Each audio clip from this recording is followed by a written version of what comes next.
¿Qué lo motivó a estudiar periodismo? No, yo creo que tuve un poco de vocación. Sentía necesidad de comunicar, sentía necesidad de contar, era curioso. En mi casa mis padres eran bastante informados, digamos, les gustaba mucho hablar de actualidad, se compraban varios diarios, llegaban a la casa, que estaban suscritos, más revistas. Yo siempre pongo el ejemplo de la revista Ercilla, que se llegaba charitablemente todos los miércoles a la casa, una revista muy famosa que hubo en Chile, de actualidad y muy interesante, en la cual yo trabajé después un año, tuve mucha suerte. Y, y eso me hizo pensar en que podía estudiar, porque además con los famosos diarios murales del colegio, todas esas cosas yo participaba. Allí hacíamos una revista que la imprimíamos, un sistema súper arcaico, pero la imprimíamos con distintos tipos de cosas y la repartíamos entre los profesores y los alumnos.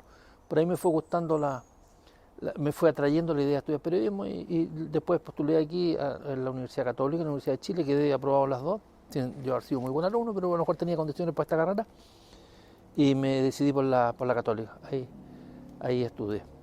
¿Usted en qué año salió de la universidad? Literalmente cuando la televisión era en blanco y negro, el año 70. ¿Cuándo entró el Canal 13 y quizás qué expectativas tenía de trabajar en el 13? Considerando que igual era como Ninguna poco televisión, tiempo. la televisión estaba en pañales, apenas había un par de programas. Pero yo, la primera experiencia que la tuve fue el año 1969, un año antes de salir, cansado gigante, porque necesitaban no sé, yo supe que necesitaban un par de estudiantes que fueran a ayudar a hacer un poco de producción periodística para un programa especial que tenían que hacer para el 12 de octubre, el Día de la Hispanidad. Y había que ir a distintas embajadas, en fin, ese tipo de cosas. Y esa fue mi primera incursión en la televisión. Yo no aparecía ni en cámara, ni escribí, ni nada. Era una especie de mandadero. No tenía que ir a hablar con el embajador, decir, oiga, embajador, usted puede ir a tal programa, que queremos hacer esto otro, y lleve algo típico de aquí, este jarrón, por ejemplo, y lleve ropa típica. Ese tipo de cosas que la producción que se hacía en esa época. Que es interesante, ahora no se usa mucho, pero es interesante. Y eso fue. Y después ya en el año 70 yo ya tenía que hacer práctica a fines del 69. Y a través de un profesor mío, Vicente Pérez, que fue un director de varios canales de televisión, después director de prensa, me dijo que postulara en el 13 porque él era su director del departamento de prensa. Postulé con varios compañeros más y quedamos tres de todos los que postulamos. Así que ese año trabajé como estudiante en práctica, me fue bien, tuve mucha suerte. Tuvimos una especie de golpe bien interesante que me tocó cubrirlo a mí y era la época de las guerrillas del Che Guevara que habían terminado recién. Y habían arrancado unos guerrilleros de Bolivia para acá, revolucionarios para Chile. Y me mandaron a América a que fuera a entrevistarlos. Y fui y los entrevisté, pues, y me fue bien. Y claro que fui con un camarógrafo que era fantástico, se llamaba Manuel Labra, que en paz descanse, que me ayudó mucho. Él fue el gran puntal para esa gira, bueno, después por muchos años. Me ayudó a cómo había que hacer las cosas. Y aprendí en terreno, o perfeccioné en terreno lo que había aprendido en la universidad yo. Gracias a él, que no era una persona de mucha educación, ni que haya tenido un alto nivel educativo. No, era un hombre muy simple, pero muy talentoso. Y él me ayudó mucho. Y eso me sirvió a mí entonces con esto de entrevistar a unos guerrilleros que venían arrancando, que habían peleado con el Che Guevara, combatido en la selva y todo eso. Me sirvió para que me consideraran bien mi jefe y en marzo me dijeron que si quería quedarme, que me ofrecían trabajar y que adaptara mi horario. Entonces le dije, mire, yo tengo clases en la mañana, por en la tarde, perfecto. Te estudias en la mañana, te viene por ejemplo a las 3 o 4 de la tarde y te vas a las 11 de la noche, porque el noticiario era a las 10 de la noche en aquella época. Y terminaba a las 11, terminaba la última noticia, creo que era el tiempo. Terminaba el tiempo y yo me iba para la casa y a estudiar y hacer lo que tenía que hacer para la universidad el otro día. Pero eso fue por un poco de suerte y porque me ofrecieron quedarme y con contrato. O sea, lleva 3 meses haciendo práctica y después me hicieron un contrato, un sueldo para uno que, nada, vivía la pura mesada, era súper bueno. Así es que ese fue mi comienzo en 1 de marzo de 1970, comencé yo, que coincidentemente es el nacimiento de Tele 13. Tele 13 nació el 1 de marzo de 1970. Y yo participé en esa primera edición durante, ya después me quedé ahí hasta 34 años. ¿Nos podría describir quizás cómo funcionaba el departamento de prensa del Canal 13 en ese tiempo? Mira. Quizás ¿cuántos trabajaban? ¿Qué equipos cubrían quizás el terreno? Correcto. Nunca lo voy a olvidar. Éramos 43 en el departamento, pues poquito. 43 personas entre camarógrafos, productores, periodistas, choferes, en fin, asistentes. Y yo me acuerdo que eran 43 porque ese año hubo una elección presidencial. Y esos 43, 38 votaron por un candidato y 5 por otro. O sea, era bien desbalanceada la cosa desde el punto de vista de los intereses ideológicos. Trabajamos 43 con una estructura que era un director de prensa, Leonardo Cáceres, que fue el director de prensa de la radio Magallanes. La última radio que quedó, la última radio que fue silenciada el 11 de septiembre de 73. Él era un hombre militante de izquierda, bien, y después el Canal 13 se fue a la radio Magallanes y mantuvo la radio defendiendo al gobierno Allende hasta última hora. Leonardo Cáceres, gran persona, gran director. El subdirector era Vicente Pérez, que fue la persona que a mí me llevó al 13, me había llevado o me había dicho que existía esta posibilidad de hacer práctica. Y abajo venía me parece que un jefe de informaciones, Jaime Vargas, también extraordinario. Súper buen reportero, maravilloso. Y después venían un par de editores y después el perraje, donde estaba yo, lo que éramos los reporteros. Y en ese tiempo teníamos bien marcado por sectores, cubríamos sectores. Moneda, Luis Córdoba, Cancillería, no me acuerdo quién era, Moneda, Cancillería, Economía, Policía, Obras Públicas, reporteros volantes son los todoterrenos. ¿Verdad? Eso era en ese tiempo decían para la batalla el compo, uno servía para todo. Y yo me dediqué a eso, a estar afuera, en terreno, en la calle, lo que pasa en la calle. ¿Qué pasa? Un incendio, un accidente, un atropellado, el presidente salió a un paseo por la calle, o va uno con él, en fin, ese tipo de cosas. Y así nos íbamos dividiendo el trabajo por sectores. Y cada uno, en la mañana nos juntaba una reunión de pauta, decía, oye, ¿qué pasa hoy día? Entonces, mira, hoy día en Obras Públicas el ministro va a ir a inaugurar de un tramo del metro, o un tramo que se está construyendo el metro, ese tiempo se estaba construyendo, listo, y al periodista de Obras Públicas. El de Educación decía, oye, hoy día el ministro de Educación va a dar una conferencia de prensa porque va a anunciar un nuevo sistema de pruebas universitarias. Te estoy diciendo así cosas al vuelo. Y el presidente, ¿qué tiene el presidente? No, el presidente de la República debe ir a Doñihue, si necesito el auto, yo tengo que ir a Doñihue con él, listo. Se iban con el presidente, en esa época era el presidente Frei Montalva al comienzo, después era Allende, presidente Allende. Y así, todo. Y tú, bueno, el que está en la calle, ya tenés que estar atento aquí, escuchando la radio, me acuerdo, tenía radioemisora, Radio Portales y la Radio Balmaceda, la radio más noticiosa de aquellos años. Y uno escuchaba y como ellos eran más rápidos que uno, muchas veces uno sabía lo que ocurría a través de ellos. O los mismos periodistas de otros medios nos llamaban y decían, oye, voy a ir a tal parte porque pasó tal cosa, o estoy en tal lugar, en fin. De esa manera íbamos cubriendo nuestro trabajo en el día a día. Y después en la tarde ya llegábamos todos al mediodía algunos para el noticiario mediodía, y después en la tarde lo demás que para pasar por todo el proceso de ese tiempo se llamaba compaginación, porque era película, no era edición como ahora con los videos y digital, era película. Ese era nuestro día a día de trabajo más o menos. Como te digo, bajo esas condiciones, un esquema de director, subdirector, editores y después el resto de los reporteros que damos a todos lados. Y con los locutores, en fin, que llegaban en la noche. En fin, noticiarios eran a las 10 de la noche y terminaban cerca a las 11. Ya después, avanzados los años, pues tú a finales del gobierno de Allende había mucha noticia, mucho. Y nosotros éramos el único canal que éramos más o menos, más bien de oposición, digamos. Los demás eran todos de gobierno, más formal, más oficialista. Entonces teníamos mucha cobertura y terminábamos casi a las 12 de la noche. Eso sí, era noticiario interminable, agotador. Usted ha dicho en una entrevista con Alfredo de la Madrid que ha hecho alrededor de 1.200 notas. ¿Qué temas cubría en ese entonces? ¿Perdón? ¿Qué temas cubría en ese entonces? Ah, es que yo de todo, yo he hecho todo. Mira, yo he andado... ¿Tú te refieres al pasado o lo que hice a lo largo de mi carrera? Porque O si es por sea, la carrera, quizás, de todo, deporte... hablemos quizás como de esa década, de los 70. Los 70.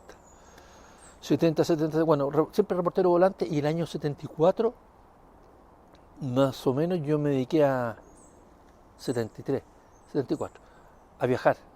Allí las condiciones cambiaron, ya todo la adrenalina de los años de la Unión Popular, que me había tocado estar muy cerca de todo eso, bajó. Y ya la libertad de prensa se redujo mucho y la cosa se complicó.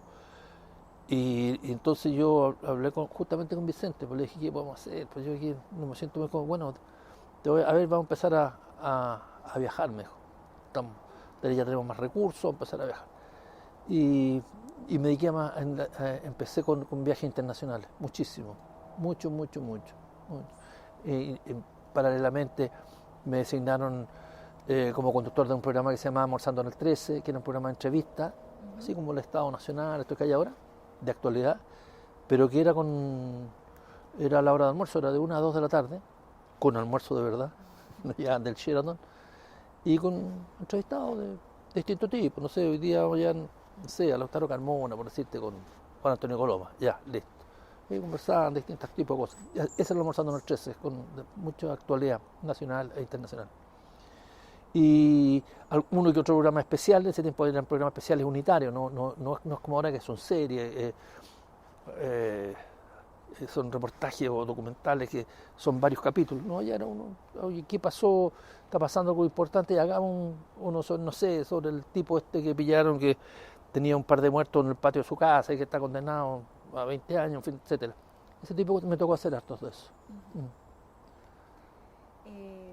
¿Cómo era su relación con sus colegas de trabajo?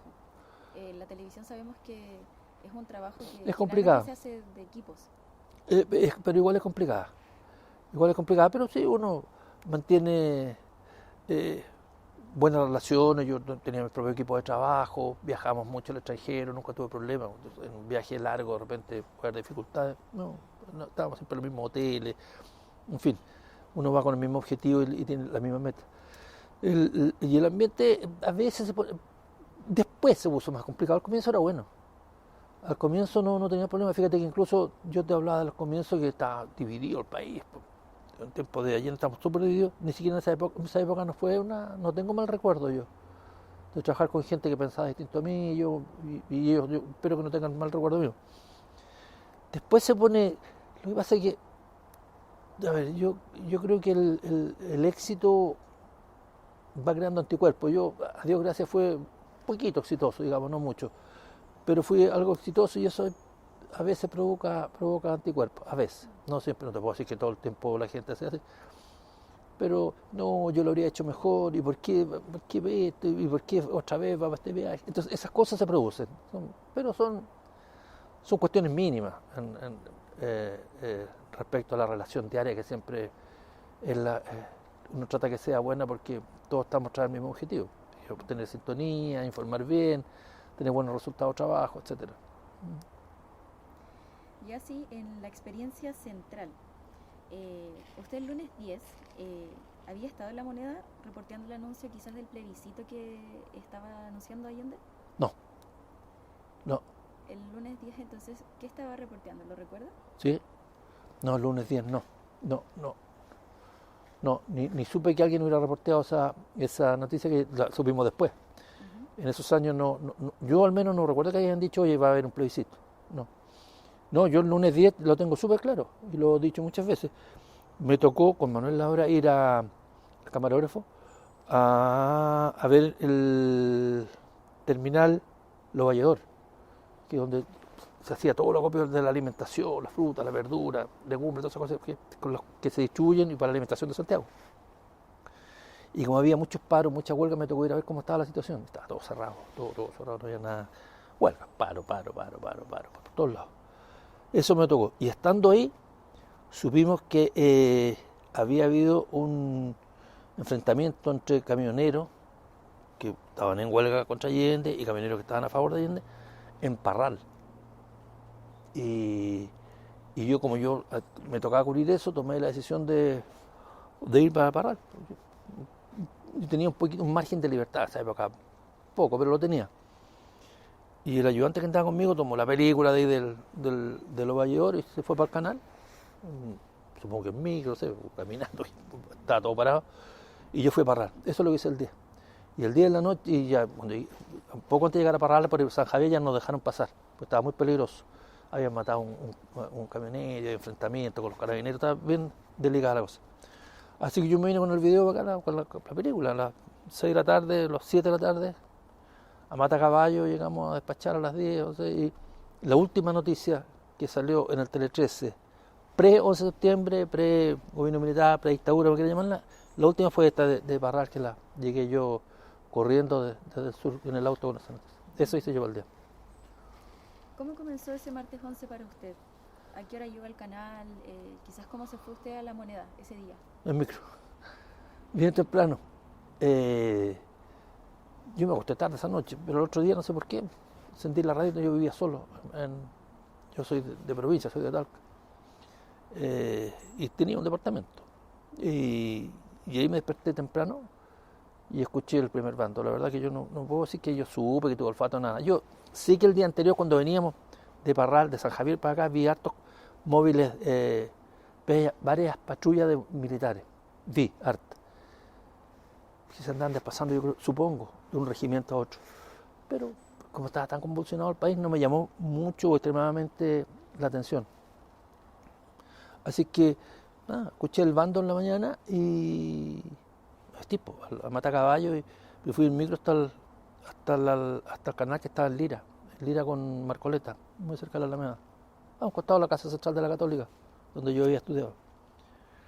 Y ahí tomé el camarógrafo, el que venía llegando, que vivía muy cerca, de las Torres San Borja, a un asistente que todavía está vivo, lo quiero mucho yo, se llama Alfonso Salas. Él era, no era asistente, perdón, era auxiliar. Él estaba haciendo el aseo, estaba encerando. Teníamos una casa, el departamento de prensa funcionaba en una casa antigua con parqué, entonces había que encerarla. Y él estaba encerrando y dije, Alfonso, vamos a La Moneda, vamos, puede algo grande. Ayúdanos, tráete las luces, trae más baterías. Ya, pues, partió conmigo. Y de ahí ya nos fuimos caminando a la Moneda porque estaba cerrado, ya habían acordonado. Así que nos fuimos al trote más, hasta que llegamos a La Moneda. Ese fue el inicio de la historia.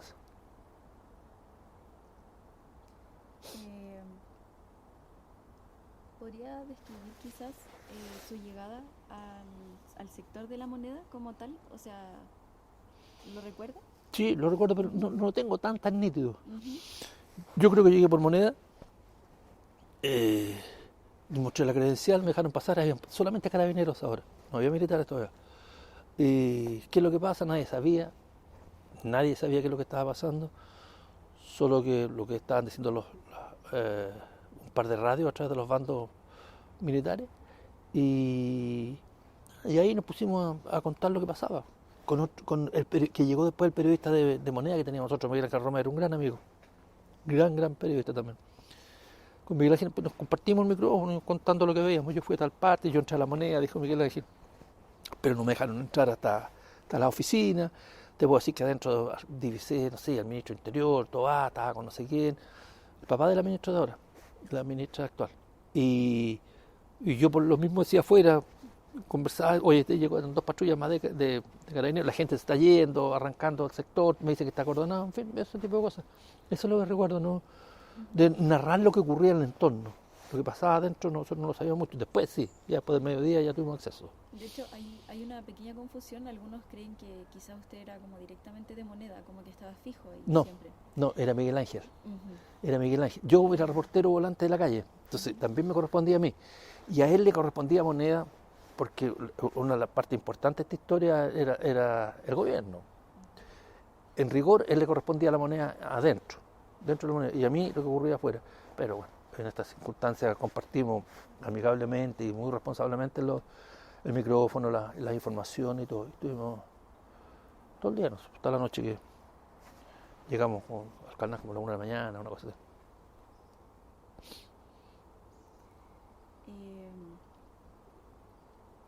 hay un recorrido del que hablan de usted, que usted hizo para cubrir los hechos en La Moneda. ¿Hay alguna parte en la que usted habla de que primero entrevistó a los ministros, después recuerda qué fue como sucediendo, o sea, las primeras cosas que fueron pasándose de la cobertura de ese día? Todo lo que te he contado recién, que era el entorno, lo que estaba pasando, quiénes llegaban, lo que pasaban, eso fue antes de llegar los tanques. Bueno, después llegó el intendente en un 125, se bajó corriendo. Después el ministro de Interior, que era José Toá, que yo lo entrevisté y ahí le preguntamos cosas. Al ministro de Educación, que era Cardo Enrique. Y uno ha dado entrevistas más que yo no me puedo acordar quién era, pero porque ya no era muy relevante. Yo diría que eran funcionarios de menor peso político, digamos, pero sí importante para ese día. Y después ya, bueno, cuando anunciaron que iba a llegar iban a llegar los militares y se iban a tomar La Moneda, bueno, ahí la cosa ya cambió, se puso más peligrosa. Nosotros no sabíamos qué hacer, tampoco los carabineros sabían lo que tenían que hacer, no sabían, porque no sabía si el carabinero se iba a plegar a esta historia o si iba a ser guardiana de La Moneda, como era en ese momento, proteger al presidente, no sabían.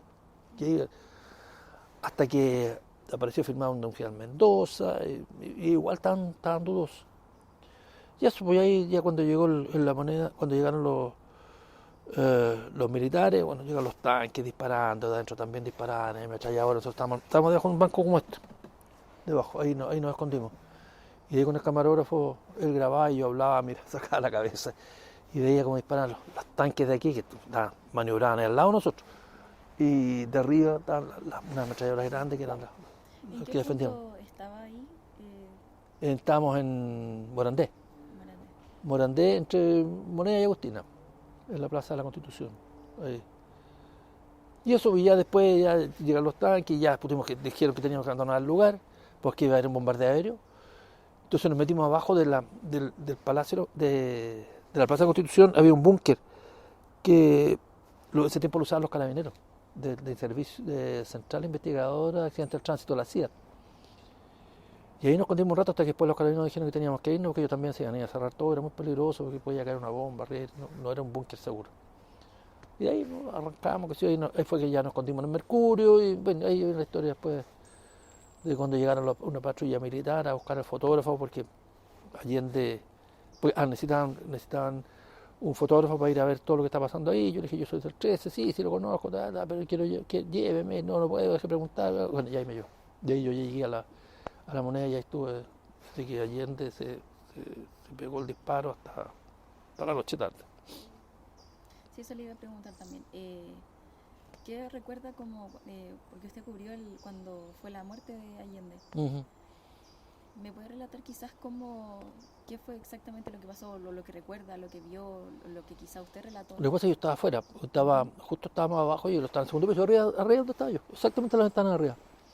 Y en el momento en que cuando él, digamos, tomó la decisión yo no sé si fue casi instintiva, había mucho enfrentamiento en ese momento entre los militares que estaban abajo, los soldados, y había francotiradores que estaban en los edificios colindantes. Ministerio de Obras Públicas, Intendencia, al otro lado estaba la polla en una cuadra, bueno, esos eran los más complicados, disparaban, entonces había fuego cruzado. Y nosotros yo varias veces me tuve que esconder debajo de un carro bomba de bomberos, la primera compañía que fue a sofocar el incendio de La Moneda. Ahí teníamos que nosotros grabar de abajo de ese carro bomba, veíamos los puros piernos, de repente sacaba la cámara por Manuel Laura para grabar lo que estaba pasando y cómo se enfrentaban unos y otros, y se gritaban entre medio, y todos sudorosos, todos nerviosos, todo el mundo nervioso, alterado al máximo, gritos de órdenes, instrucciones, replegarse a la derecha, al suelo, a tierra, en fin, este tipo de cosas. Y los de arriba se escondían también, uno veía que se asomaba una cabeza, y después se escondía. Fue una guerra de verdad, bien fuerte, eso yo lo recuerdo, obviamente jamás lo voy a olvidar. ¿Y usted cómo se sintió en ese momento? No, yo no te voy a decir que irresponsable a 100%, pero sí súper consciente que estaba haciendo un trabajo importantísimo, que era mi pega, ni siquiera si iba a ser importante o no lo que estaba haciendo, pero que tenía que hacerlo bien. Y nunca tuve temor que me flaquearan las piernas, la voz, no, nunca. Yo nunca, afortunadamente, en instancias de peligro, que tuve varias, muchas, nunca me debilité. A lo mejor un poquito irresponsable, pero no tanto porque nunca me pasó nada, digamos, como para estar lamentándome.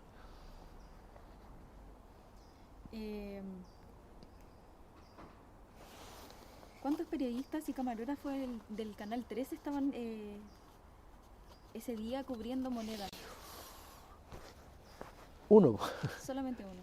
Uno. En el sector Moneda, parece que uno que anduvo dando vueltas por ahí, pero uno, que era Manuel Labra, con 2 cámaras, una cámara muda que llamamos nosotros, que no tenía sonido, que no registraba, y una cámara que registraba sonido magnético u óptico, que eran las bandas que daban el sonido, y banda sonora. Y éramos nosotros, 2 camarógrafos, Miguel Ángel Romero, yo, el camarógrafo, y Alfonso Sala, el ayudante que se había ido conmigo, que estaba encerando. Yo al tipo mediodía, claro, cuando ya venía el bombardeo, le dije, toma la película que habíamos grabado, ándate para el canal, por favor, Alfonso, y despacha esto. No había móviles, no había satélite, no había nada, pues no es como ahora.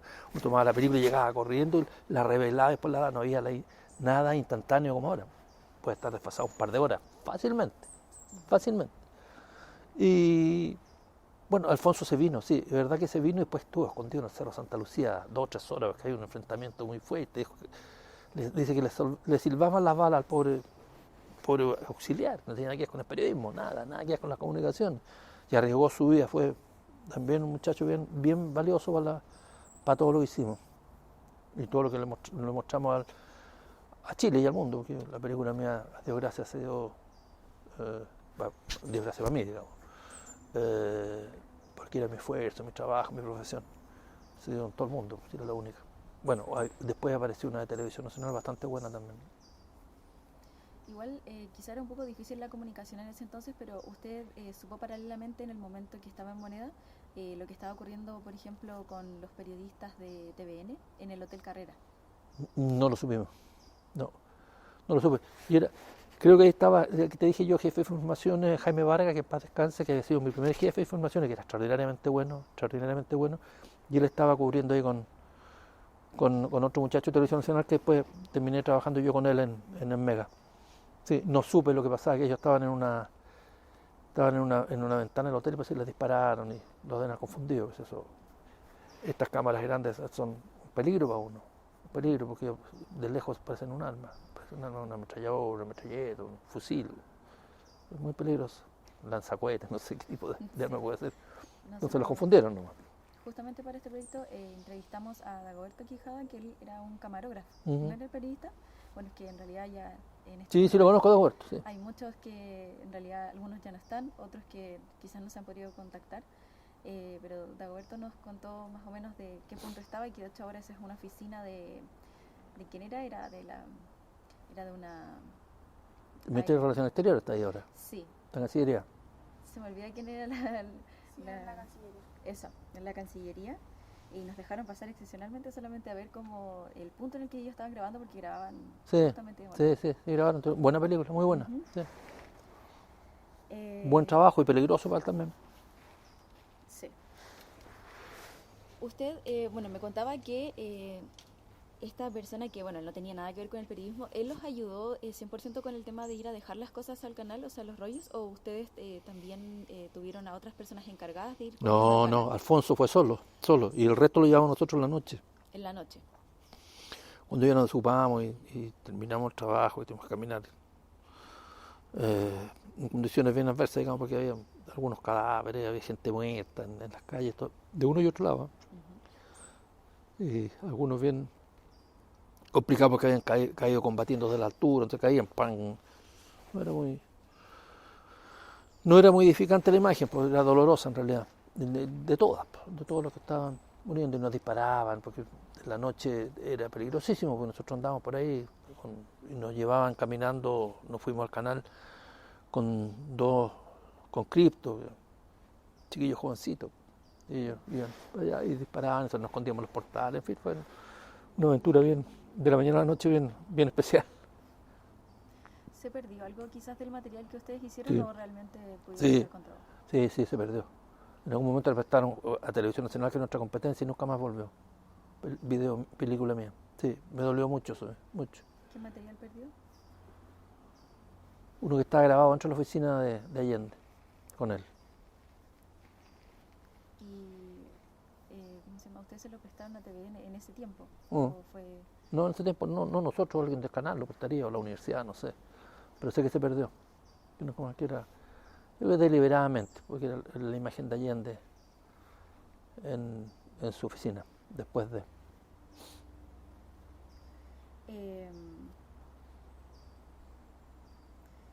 Esta es una pregunta más personal, o sea que quizás todo eso podría haber sido más, incluso después. ¿Qué herramientas usó usted como periodista Nobel para esa cobertura? O sea, en general, como lo que uno aprende quizás en la universidad no solamente las cosas básicas del periodismo, sino que usted como persona, ¿qué decidió hacer ese día en la cobertura? Relatar lo que me parecía, bueno, más impactante, mostrar lo que me parecía que era más que estaba más directamente relacionado con el hecho que estábamos viviendo, como por ejemplo las caras de nerviosismo de un soldado escondido detrás de un poste apuntando, tratar de ver a través de un ventanal el momento en que aparecía una figura que iba a disparar hacia abajo. En fin, bueno, y fundamentalmente relatar lo que ocurría, lo que era más noticioso, cuando corrían, cuando bajaban cuando sacaban las armas de los GAP, cuando los militares los pisoteaban a los gallos que estaban presos, las personas, perdón, a los prisioneros, ese tipo de cosas. Todo eso, todo lo que uno iba viendo en realidad. ¿Cuál fue el desafío más grande para ustedes de esa jornada? ¿En qué sentido? Puede ser personal, quizás directamente relacionado con la cobertura. Es que no tuve te prometo que no, yo sabía que estaba ahí y tenía que hacer lo que estaba viendo, lo que estaba ocurriendo. No tuve un momento para pensar, para detenerme, ay, ¿cómo lo estoy haciendo? ¿Qué es lo que tengo que hacer ahora? Mi trabajo fue súper parejo y funcionaba en relación a lo que estaba pasando. Minutos que pasaban eran cosas distintas. Así que tampoco era como decir, ya ahora voy a hacer un break y voy a ir a la tarde, voy a invertir mi interés para otro lado. No, porque a cada rato ocurrían cosas distintas, cada rato, cada minuto, cada media hora iban pasando hechos que eran todo impactantes, todo relevantes. Así que no tuve en ese sentido ninguna aprensión. Posterior al golpe, ¿cómo fue cambiando la transmisión de las noticias en ese entonces? Cambió, sí, porque ya, bueno, bajó mucho el tráfico noticioso, muchísimo, y se siguió con la historia de los sectores y vamos trabajando en lo que fuera y lo que pedía. Hay un concepto, siempre los medios han tenido concepto editorial y bajo ese nos desarrollamos los periodistas. Y cambió porque, claro, que el impacto de la noticia fue mucho menor, salvo las cosas de los derechos humanos, que eso ni siquiera se sabía en esos años, se sabía muy poco. Lo demás fue mucho más plano, comenzó a imprimir mucho más plano y por eso que fue que yo al menos me dediqué a viajar, hasta, de hecho, muchos años estuve viajando y poco acá en Chile. ¿Y usted sentía quizá esa responsabilidad en el sentido de que era el canal como más el que quedó, digámoslo así, en transmisión, pero la responsabilidad así como de importancia, o sea, porque era el canal que mostraba quizás todo lo que estaba pasando y en realidad la cobertura más grande que hubo ese día? ¿Usted se sintió quizá importante en ese momento? Sí, claro. Nosotros sabíamos que teníamos una audiencia requeta grande, teníamos muy buena sintonía, había mucha gente que nos veía en Santiago, básicamente porque el canal no llegaba a provincia, y tenía una responsabilidad grande porque, como te digo, éramos el único canal que éramos más independientes, gracias a que una posición que tomó la Universidad Católica. No era que cada uno, nosotros no, la Católica logró imponer esa línea editorial y esa es la que cumplimos nosotros y por esa razón yo sabía que teníamos un peso específico superior a los otros, porque los otros casi todos pensaban más o menos igual, entonces la gente tenía posibilidad de ir cambiando. En el caso nuestro no, pues éramos prácticamente los únicos en televisión.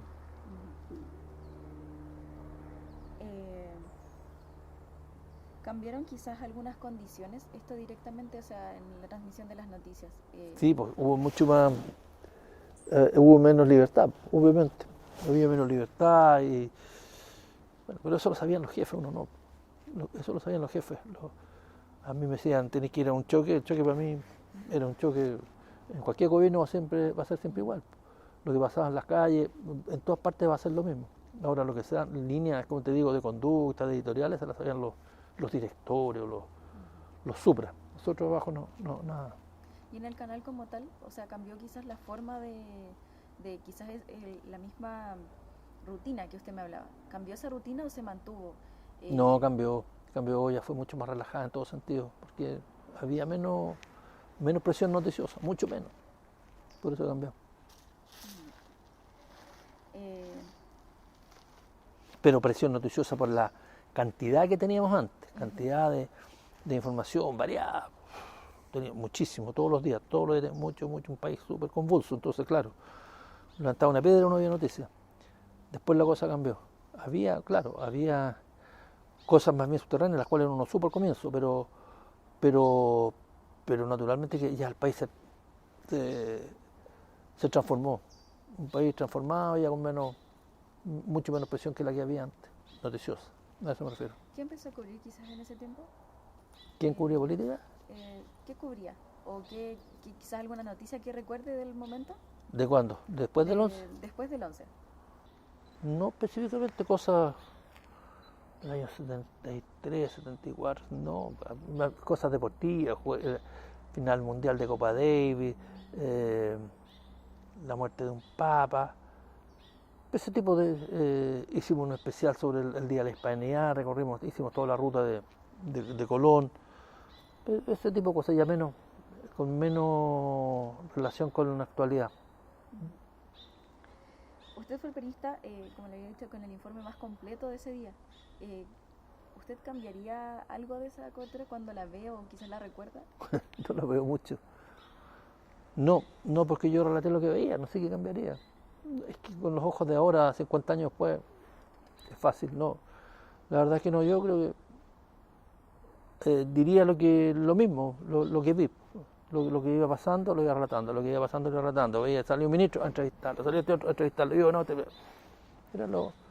yo creo que fue desde mi punto de vista fue una buena cobertura, muy, muy honesta, a eso me refiero. Por último, al terminar esa jornada, ¿quiso el dejar el puesto en Moneda? ¿Fue al canal, fue a su casa? No, al canal, obvio, a trabajar toda la noche sin dormir ahí. En el cuarto piso de la Universidad Católica, ahí estaba el canal. Igual era peligroso, porque en las Torres San Borja había paramilitares que defendían al gobierno, entonces Canal 13 era un blanco de ellos, disparaban, teníamos que caminar por una galería y hacer punticos así de guata para llegar al estudio. Fueron un par de días bien complejos para nosotros. De hecho, yo salí a reportear al día siguiente, el 12, tempranito, pues, si no había nadie, están todos en toque de queda. Y nos disparaban y había una patrulla de militares cuidando el canal por fuera, y esa patrulla nos hacía caminar a mí desde el hospital de la Católica hasta Lira, que eran, 80 metros, dos tipos apuntando para arriba y yo atrás de ellos, así escondido con la cámara, para poder llegar al punto de inicio de nuestro viaje, de nuestro reporteo en las calles. Fue un momento bien duro, bien complicado, que la gente no lo conoce porque no lo mostramos mucho nosotros, pero humanamente para nosotros sí, fueron impactantes. Porque ir por una calle que te estén disparando arriba no es grato, y varias veces ocurrió, pero bueno, la mala hierba no muere nunca. Yo tengo una pregunta. Diga. Usted dice que no siente temor No. durante su cobertura de ese día. No. ¿Alguna vez nunca se le pasó por la cabeza si le podía pasar algo, si no podía llegar a su casa tal vez? No, te juro que no. Para decir este tipo se cree Superman, no, te juro que no. Me pasó varias veces, yo estuve en guerrillas, en Nicaragua, en El Salvador, en Guatemala, en Argentina, en un balaceo espantoso, un alzamiento militar también, con disparos en contra de nosotros directo. Y nunca, no me acuerdo. O sea, una vez me acuerdo haber tenido un poco de temor, pero fue por una tontera, porque estábamos en Nicaragua, bien digo, en unas cabañas, en unos hoteles que habían cerca dentro de la base aérea, del aeropuerto. Y ahí están todos los militares, estaban todas las familias de los aviadores, porque había era guerra civil. Entonces ya estaban entrando prácticamente a la ciudad, entonces todas las señoras de los aviadores estaban ahí. Nosotros nos quedamos un día conversando abajo en el lobby, no sé dónde. Eran cabañas en realidad. Y cuando salimos, ahí nos empezaron a disparar, duro. Y entre cabaña y cabaña era como pasar en un callejón. Ese fue complicado. Ahí, porque teníamos que pasar 3 callejones y los 3 nos dispararon. Entonces fue esa vez que me dio un poco más, porque además andaba sin cámara. O sea, me había quedado tomando una cerveza en la noche y por eso ahí me vi un poco más complicado. Pero el resto no, mira, yo estuve en Bosnia-Herzegovina, en Sarajevo, también tenía su poco temor, pero no, ¿qué pasaba? Y el hotel donde estaba yo, el hotel Holiday Inn, lo habían bombardeado, porque tenía 12 pisos y entre el octavo y el 10 habían pasado unos rockets, ¡guau! Entonces tú lo único que veías era un boquerón, volaron todos esos edificios por el medio y todo quemado, obviamente. Y al otro, porque estaban las fuerzas, estaban divididas, una a un lado de la ciudad y la otra al otro, se disparaban en las noches y pasaban por el lado de la ventana de nosotros, o del edificio de nosotros del hotel, pasaban las balas, las trazadoras, y uno veía, pasaban como una bengala, pasa, y uno sabía que atrás venía el tanque, ya le habían marcado el punto. Eso era complicado. Con decirte que comíamos en el subterráneo, en el estacionamiento, no se podía estar, no había luz, estaba todo oscuro, no había cero luz, no es que había restaurante, cero, con una vela y cortina cerrada para que no lo vieran, y vela para puro vestirse, no me han echado. Y apagarlas pues para no delatarse. Yo diría que esas fueron las 2 experiencias un poquito más complicadas que tuve. O que yo las sentí un poco más complicadas. El resto no. Igualmente peligrosas. Igual. Te asusto. En El Salvador, una mañana, me acuerdo, íbamos tipo 6 de la mañana, íbamos de un pueblo a otro, y había una batalla en la noche, pero horrorosa. Y el camino cortado, con árboles que habían cortado, todo bloqueado. Así que teníamos hacer vadear por el lado 200, 300 metros, meternos por unos potreros, qué sé yo, y habían cadáveres ahí, y un silencio, pero sepulcral, pero cero, porque cuando hay este tipo de confrontaciones, las aves, ponte tú, los animales, se van o se esconden. No hay ni un pajarito que esté cantando en la mañana, nada. Y olor a pólvora, y eso da un poco de cosas, pero yo estaba trabajando, tenía que llegar al otro lado, entonces no me tiritaban las piernas. Igual yo creo que iba preocupado, pero no decía ya, volvamos. Bueno, a lo mejor nunca me vi con un arma en la frente, pero yo sabía que el riesgo era grande. Y el 11 de septiembre igual, no sentí mucho miedo, ¿no? Y cuando usted vio esas condiciones que estaba viviendo, ¿nunca se arrepintió de su trabajo, de lo que estaba haciendo? Me ha traído de todo. Me ha traído mucho agrado y también sinsabores. Porque yo, satisfacción personal, yo hice lo que tenía que hacer y lo cumplí y estoy feliz con lo que hice. Ahora 50 años después uno dice, bueno, las cosas pueden haber sido de otra manera, pero yo no lo cambiaría porque es lo que yo estaba viendo, no tendría por qué ser de otra manera. Y sin sabores porque hay mucha gente que dice, yo habría hecho así, yo habría hecho esto otro, y por qué no dijo esto, por qué no hizo esto otro. Entonces eso, nadie sabe las condiciones que uno trabajó ese día, porque de afuera era fácil. Entonces el teclado es fácil trabajar y decir ahora por qué no dijo esto. Y a mí pasó muchos. ¿Por qué no hizo esto otro? ¿Por qué no sé? ¿Por qué? El famoso por qué. Pero la vida está ahí, pues yo la hice, la verdad es que me siento tranquilo conmigo con lo que hice. ¿Y qué pudo haber sido mejor? A lo mejor. ¿Qué pudo haber sido peor? También. Es lo que me tocó vivir nomás, pues, y lo viví, lo conté, lo narré y lo relaté como lo sentí, como lo vi. Eso yo no estaba inventando nada.